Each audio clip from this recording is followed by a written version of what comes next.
Hi guys, मी केतकी आणि मी आज परत घेऊन आले बाप्पांच्या डेकोरेशनचा डे 2चा पार्ट 2.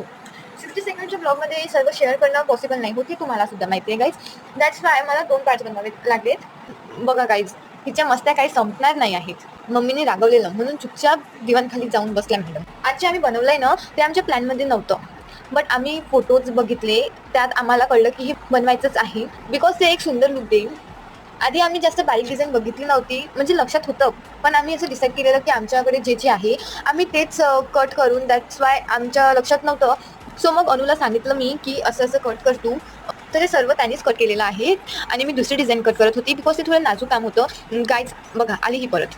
बहुत बदमाश आहे ही लडकी. गाईज आमचं झालेलं आहे कट करून आणि सध्या पुरतं मास्किंग टेपची यूज करून आम्ही ते एकामेकाला स्टिक केलं आहे. सेमच असं आम्हाला बॉटमसाठी पण हवं आहे, तर ते आम्ही नंतर कट करू. आजच्यासाठी एवढं. चला तर मग डेसीचा ब्लॉग बघायसाठी मला लवकर सबस्क्राईब करा, छान छान कमेंट्स करा, लाईक करा, शेअर करा. Bye bye guys.